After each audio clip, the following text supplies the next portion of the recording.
Казвам се Райна Бонова, съм част от екипа на North Wellness, организатор на това тържество.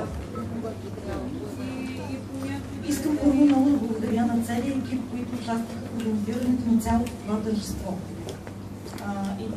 И също така да им кажа, че благодарение на тях всяка година това става традиция.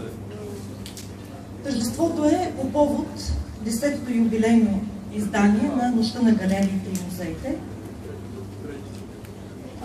Програмата ще продължи с представяне на млади художници от Анти, които са представили свои творби. Те ще кажат после по няколко думи.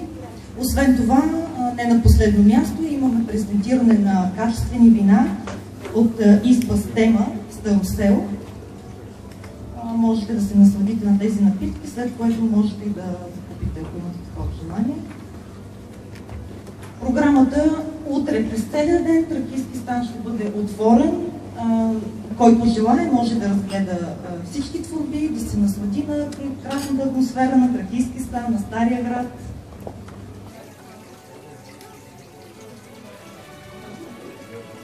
Искам и аз да ви приветствам от името на North Wellness, да ви пожелая една хубава вечер. Времето е благосклонно към нас.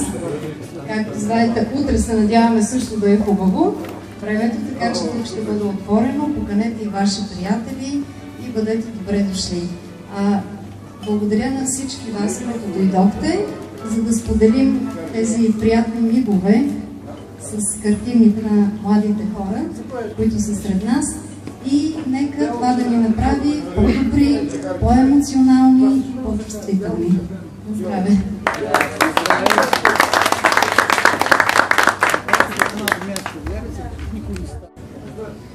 Давам думата на Цвети, която да представи своите колеги и да каже няколко думи за творбите, които са тук в момента.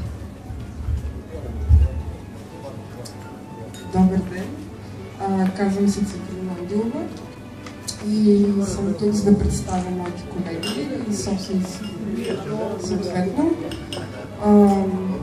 Ние участваме тук в Тракийски стан към Нощта на музеите и галериите с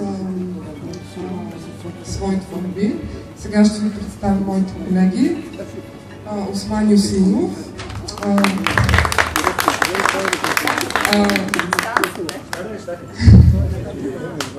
той е завършил Академия за музикално танцово и изобразително изкуство, както всички нас. Той е един прекрасен живописец, както и така дизайнер на бижута. Другата участничка е Диляна Димитрова. Тя също е завършила Анти, също е една страхотна живописка, както и прави невероятни колажи, които може да видите ето там. Следващият участник е Дани Павлов. Той също се занимава с живопис. Неговите неща може да видите горе. Той има страхотно отношение към пейзажа и ако някой го харесва, той е човек. Иван Петров. Той е единственият участник, който не е учил в академията, но има страхотно чувство за живопис. Неговите творби са там, малко по-различни и по-скандални са, но това е неговата същност и мисля, че е много добър в това, което прави. Следващата съм аз. Моите неща са ето там покрай стълбите, може да ги видите после. Представляват, има една работа от бронз, една в бронз и камък и една само от черен мрамор. И следващия участник е моя колега Иван Иванов. Той е новопостъпил в Анти тази година, мой първа.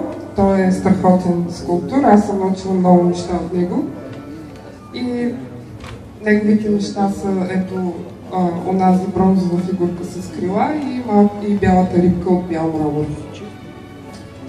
И накрая, но не на последно място, нашата колежка Наталия Ангелова, която също е завършила в Анти живопис. Нейните творби също се намират горе. Тя е участвала в доста самостоятелни изложби има, както в България, така и в Европа. Благодаря много за вниманието. Надявам се да се насладите на нашите творби и лека и приятна вечер. И благодаря за всичко. Браво!